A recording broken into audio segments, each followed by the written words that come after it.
Olá, pessoal, tudo bem? Meu nome é Gabriel Cardoso, eu sou brasiliense e atualmente eu estou como gerente executivo do Instituto Saving, além de ser professor também do Centro Universitário UDF. Uma das minhas áreas de atuação, e é uma paixão, essa minha atuação, é na área de empreendedorismo social, negócios de impacto e inovação social. Então, a ideia é que a nossa conversa hoje gire em torno de mensuração de impacto, que foi o convite que eu recebi para falar nesse evento tão importante, no seminário, nas prévias, né, do Seminário Internacional de Impacto. E eu começo essa fala com uma provocação, né? Mensuração ou avaliação de impacto? Sobre o que será a minha fala. Na verdade, eu prefiro tratar como avaliação de impacto, que é algo mais amplo e mais abrangente do que simplesmente você medir o impacto gerado. Porque quando a gente fala em avaliar, a gente não só quer conhecer, mas também julgar e tomar decisões a partir daquilo que é conhecido. Então, a ideia de avaliar é a gente buscar informações consistentes e, a partir daí, conhecer a respeito de um determinado assunto.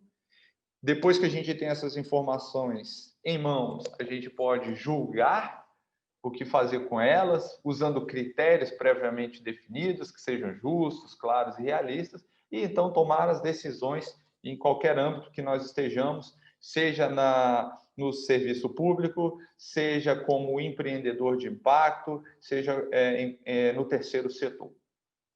Então, a agenda hoje é para está dividida em três grandes assuntos. Primeiro, a gente tem que falar o que é impacto, né? A gente tem que alinhar um pouco esse conceito do que é impacto, principalmente nesse momento que a gente vive, em que a palavra tem se tornado cada vez mais utilizada e muitas vezes utilizada de uma forma equivocada, o que é muito comum quando os assuntos se tornam populares, né? A gente viu isso aí com o termo qualidade na década de 90, agora a gente tem visto muito isso com o termo empreendedorismo e com o termo impacto. Segundo momento, então, a gente fala um pouco sobre o que é avaliação, né? Em que momento se avalia, alguns tipos de avaliação, e aí eu fecho com um grande overview das 4 grandes fases necessárias para avaliação de impacto. É lógico que falar sobre avaliação de impacto podia ser uma pós-graduação, né, de 360 horas. A avaliação de impacto poderia ser uma disciplina de 60 horas. Então, como a gente tem um tempo reduzido aqui, que vai ser de 15 a 20 minutos, eu vou tentar resumir isso de forma que não seja superficial, ou seja, que seja relevante para você que está assistindo, mas que também eu não avance demais no tempo aí que nós temos hoje. Então, afinal, né, a pergunta, o que é impacto? Para quem já está atuando no campo, às vezes usa essa palavra equivocada, para quem não está atuando no campo, muitas vezes não sabe ou imagina que seja algo diferente. Primeiro, quando a gente fala de impacto, a gente está falando de consequências que ocorreram a partir de uma dada intervenção na realidade. Isso é muito óbvio, a gente pode trazer num âmbito pessoal, aquilo que eu faço gera impacto na realidade, gera consequências na realidade. Só que essas consequências, elas podem ter duas características. Primeiro, elas podem ser negativas e segundo, elas podem ser positivas. Além disso, elas podem ser intencionais, ou seja, a gente faz um movimento para que elas aconteçam e elas acontecem de fato, ou elas podem ser não intencionais. A gente não gostaria que elas acontecessem e elas acabaram acontecendo. Então, quando a gente fala de impacto, a gente tem que ter em mente uma relação de causa e efeito, mas no médio e no longo prazo. Essa talvez seja a grande chave para compreender impacto, né? E não simplesmente um resultado de curto prazo, ou seja, algo que seja no médio e no longo prazo. Então, impacto não é qualquer tipo de resultado. Ou seja, impacto não é algo que acontece no curtíssimo prazo ou no curto prazo, que isso seriam chamados de outcomes, ou resultados, ou até saídas, né? Saídas imediatas de uma ação feita na realidade. Às vezes a pessoa, por exemplo, realiza um evento e ela vai falar que o impacto daquele evento foi a participação de 200 pessoas. Né? Isso não é impacto, isso é resultado ou saída, né? A saída é algo imediato que aconteceu e que é observável, é uma consequência imediata. Na verdade, o impacto ele pode ser visto como efeitos finais ou mudanças desejadas em última instância.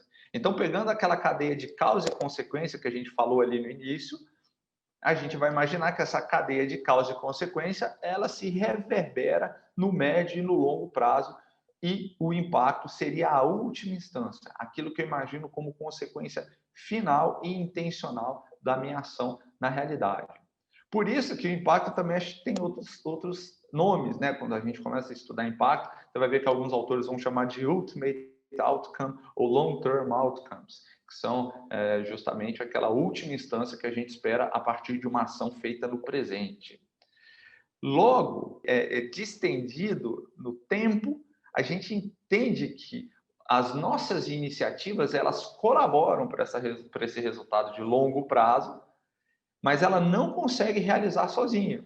Ou seja, a gente tem uma governabilidade nos resultados que estão mais próximos de curto prazo e menos governabilidade no impacto. Então, quando a gente tem qualquer tipo de iniciativa de impacto, a gente constrói as causas as relações de causa e consequência a partir de intervenções feitas no presente, buscando resultados e saídas específicas e entendendo que esses resultados e saídas específicos colaboram com o impacto que é feito mais no longo prazo. E para fechar esse primeiro bloco, então, da fala, eu trago um conceito da Impact Management Project, que é uma das referências que eu uso para essa apresentação e que eu recomendo que vocês, eu deixo até o link para que vocês acessem no final, que diz que impacto é um efeito significativo, positivo ou negativo, que vai ser experimentado por pessoas e pelo planeta. Quando se trabalha com impacto, nós temos 3 intenções, né? Vamos começar pelo círculo mais escuro, o azul mais escuro. Primeiro, você pode buscar, por meio das suas iniciativas, enquanto empreendedor de impacto, enquanto servidor público e enquanto empreendedor social, agir para evitar danos. E aí essa intervenção, na realidade, ela pode gerar consequências, saídas, resultados de curto, médio e longo prazo, né? Então, preciso cumprir uma regulamentação ambiental, quero mitigar meu risco, quero ser um investidor responsável. Mas você pode, além disso, também buscar ações que não só agem para evitar danos, mas também que beneficiam as partes interessadas. Então, quero ter um impacto positivo no mundo para obter melhor desempenho financeiro, quero um mundo onde todas as empresas tenham efeito positivo na sociedade, mas também você pode contribuir para soluções. E aí você pode buscar ajudar com o fim da malnutrição infantil, ajudar com o aumento do acesso na educação no Brasil, e por aí vai. Alguns chamam esse de ABC, né, das intenções do impacto. Então, as suas intervenções, elas podem ter esses 3 grandes movimentos. A gente começa com esse conceito claro de impacto. Mas você deve estar se perguntando, ok, mas isso eu já sabia, talvez, e como eu avalio impacto? A avaliação, ela, de uma forma geral, ela pode ocorrer em 3 grandes momentos, né? Como o impacto surge a partir de uma intervenção na realidade, ela pode ocorrer antes da intervenção, ela pode ocorrer ou durante a intervenção e ou depois da intervenção. Quando você faz uma avaliação antes, você está buscando fazer um diagnóstico e que muitas vezes você vai comparar com uma avaliação feita depois, né? Você avalia os resultados ou faz uma análise do próprio impacto, sendo essa análise somativa. Quando você faz uma avaliação durante, é aquilo que a gente chama de monitoramento de impacto. Uma avaliação formativa e que vai acompanhando os resultados e ajustando o executado com o planejado. Então, às vezes você durante também avalia os processos. Lembrando que esses 3 momentos, então, quando a gente está falando de impacto, a gente está trabalhando muito com uma noção de tempo estendida, esses 3 momentos, eles podem ocorrer isoladamente e separadamente. O que avaliar, né? Então, também, se a gente pegar aqui 3 momentos temporais, a gente tem o momento em que nós usamos insumos para as nossas intervenções. Então, nós buscamos uma infraestrutura adequada, equipamentos corretos, recursos humanos, recursos financeiros. Isso pode ser avaliado em termos de contribuição, mitigação de risco, contribuição para os stakeholders, para a economia local, para a própria solução. A nossa intervenção em si, o processo utilizado para fazer uma intervenção, então vamos dizer que a gente está buscando melhorar a aprendizagem num grupo de escolas públicas. Então, os procedimentos utilizados, as interações feitas, os fluxos e as demais ações humanas necessárias, elas podem ser avaliadas para a gente entender quais são os seus resultados e os seus impactos. E também a gente pode avaliar no final da cadeia, né, a conclusão, a consequência gerada a partir dos processos e da nossa intervenção, num curto prazo as saídas, no médio prazo as modificações que ocorreram a partir das saídas e no longo prazo as alterações e transformações. Então, saídas, por exemplo, a gente pode imaginar que a nossa ação que buscava diminuir a evasão na escola pública, elas atingiram 2.600 estudantes, né? Isso é uma saída imediata de um processo. Mas a modificação ou a alteração é que ela reduziu a evasão aí em cerca de 15%. Então, isso a gente vai avaliar no médio prazo. E o impacto é, ok, a partir dessa redução da evasão, o que aconteceu, né? Então, a gente conseguiu aumentar, por exemplo, a empregabilidade desses estudantes. Isso seria impacto. Percebam, então, que é uma cadeia de causa e consequência, e que a gente pode avaliar durante todo o processo, começando, inclusive, antes da intervenção, como já foi mostrado. E, para finalizar, né, eu tenho aqui um momento que eu vou entrar em detalhes, que são as 4 grandes fases da avaliação de impacto. Lógico que essa é uma das metodologias que são utilizadas, nós temos aí várias, dezenas de metodologias que são utilizadas no mundo, e o Impact Management Project é uma delas, que não é a que eu vou utilizar, que eu estou trazendo a da SoulPact, que é uma que eu uso com mais frequência, e logicamente que as organizações elas podem criar suas próprias metodologias a partir de conceitos e de boas práticas aí, de bens do seu setor, né? A gente vai ver uma variação muito grande no setor, nas causas. Então, por exemplo, quem atua com saúde, quem atua com educação, quem atua com serviços financeiros, vai ter acaba que você pode ter uma variação muito grande nos métodos utilizados. O que eu quero trazer aqui, pessoal? Uma metáfora que eu uso muito, né, que eu acho muito importante quando a gente está conversando, quando a gente está fazendo palestras ou até ministrando cursos. A gente tem que ter uma capacidade, em todas as circunstâncias profissionais, né, de enxergar a floresta e enxergar as árvores em separado, né? Então, pegar uma árvore em separado e entender que tipo de árvore é aquela, o tamanho da sua raiz, como os galhos dela qual a velocidade de crescimento, se dá fruto, se não dá. É uma capacidade de olhar a parte, mas a gente tem também que ter uma capacidade de olhar o todo, né? Entender a dimensão de uma floresta, a composição, a geografia em que ela está inserida. Então, essa minha proposta de trazer as fases é apresentar uma floresta. Eu não vou entrar na árvore aqui com vocês, a gente vai ver uma floresta de cima, para vocês terem uma noção, então, de como avaliar impacto, mas que seja uma noção ampla e geral. Então, qualquer processo de avaliação de impacto em que eu estou envolvido, em que eu busco liderar, eu incluo 4 grandes blocos, 4 grandes elementos, né? Os fundamentos, o bloco de métricas, o bloco de dados e o bloco de comunicação. Então, primeiro a gente começa com os fundamentos, né? Então, se a gente está fazendo avaliação de impacto dentro de uma organização já existente, seja ela pública ou privada, se a gente está fazendo avaliação de impacto numa startup de impacto social, num negócio de impacto, numa organização do terceiro setor, a gente primeiro inicia com uma compreensão muito clara do que aquela organização quer em termos de longo prazo, qual é a sua razão de ser, quais são os seus objetivos estratégicos, que pode parecer algo clichê, mas é algo extremamente relevante para a construção de um impacto coerente com o sentido daquela organização, daquele setor. Então, a gente começa com uma revisão disso, né? Logicamente, se a organização não tem isso, é grave, então volta muito atrás ainda, porque ela precisa construir isso, ter uma noção clara do seu papel, para só aí pensar e depois avaliar o impacto das suas intervenções.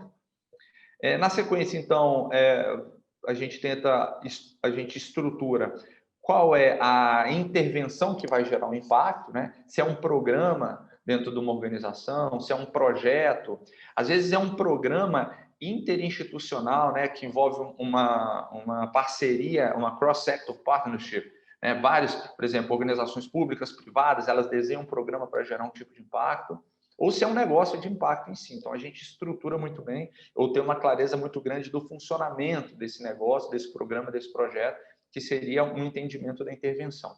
E aí a gente constrói aquilo que é chamado de teoria de mudança. Essa é uma ferramenta muito rica, então recomendo muito que vocês, quem não conhece a teoria de mudança, depois dê uma pesquisada. Os links que eu deixo no final aí falam sobre teoria de mudança, que ela, em alguns outros momentos, ela é chamada também de modelo lógico, logic model. Vocês podem pesquisar esses dois termos aí que vocês vão encontrar, que ela tenta encadear, então, esse processo em 5 grandes etapas, né? Por isso, modelo lógico, ou por isso, teoria de mudança. Ela começa com a mudança final que você quer, ou seja, seu impacto.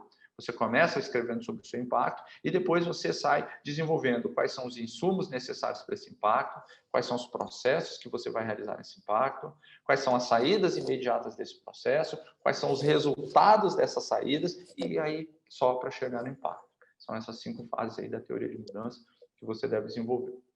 Depois que você tem isso, a gente passa então para o segundo momento, né, da avaliação de impacto, que é o estabelecimento de metas, né?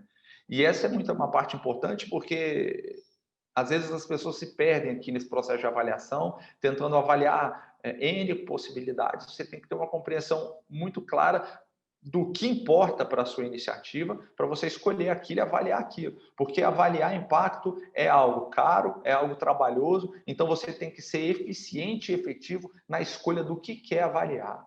Quem vai avaliar, quanto deve ser avaliado, né, em termos, quanto impacto foi gerado, a contribuição daquele impacto, o risco daquela iniciativa. Então, esses são elementos, inclusive, que foram tirados desse projeto Impact Management Project, que eles usam esses 5 grandes elementos.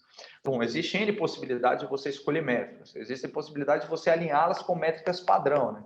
Então, a gente tem as ODS, né, que são métricas muito famosas, os Objetivos de Desenvolvimento Sustentável. Você pode guiar o terceiro setor com a GuideStar, você pode educação, OCDE, a USAID, tem métricas aí ambientais. Então, existem métricas padrão no mundo que elas são utilizadas de acordo com a sua causa, de acordo com o campo que você atua, né? E normalmente são as métricas que os stakeholders observam, que o poder público observa, que os investidores observam, que eles valorizam, que eles acompanham. Então, escolher as métricas e saber gerenciá-las é muito importante. Por isso que avaliar impacto é difícil, né? Porque, por exemplo, às vezes eu sou um grande especialista em métricas de educação, mas eu não tenho compreensão alguma das métricas ambientais.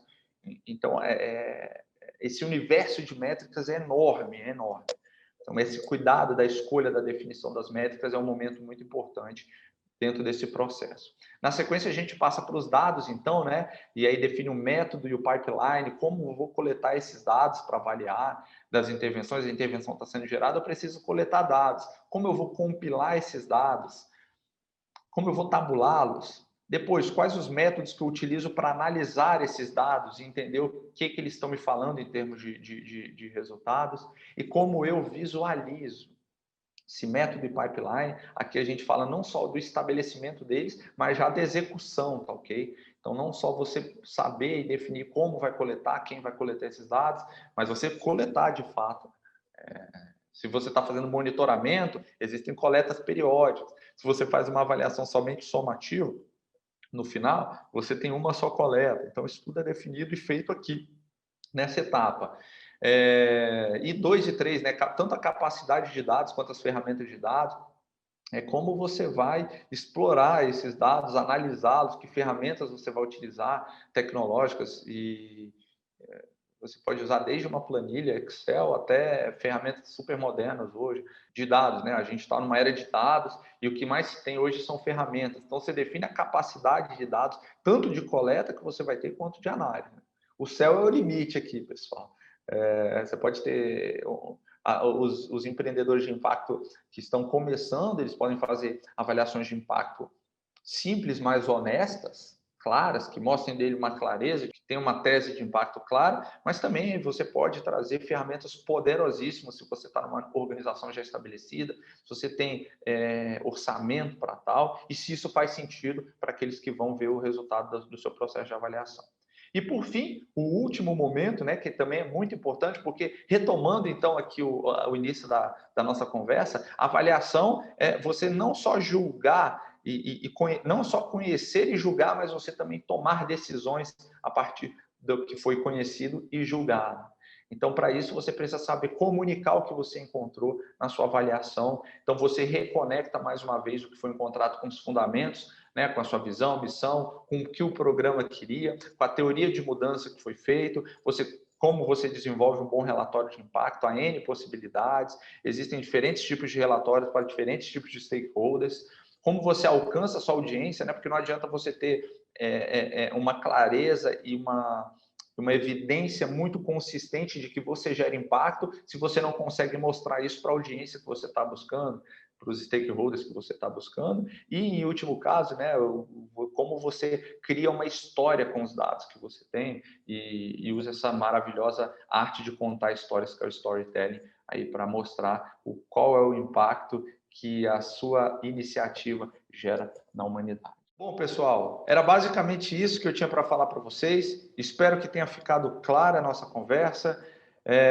Desejo a vocês um ótimo evento, que vocês aproveitem esse conteúdo maravilhoso que foi preparado para vocês nesse evento. E quem quiser continuar batendo um papo comigo, quiser conversar comigo e aprofundar um pouco mais esse nosso assunto aí, seja na área de avaliação de impacto, negócio de impacto, investimento de impacto, entre em contato comigo pelo LinkedIn. Eu estou lá como Gabriel Cardoso e a gente pode aí avançar na nossa conversa. Muito obrigado, parabéns Impact Hub, sucesso ao evento. Tchau, tchau.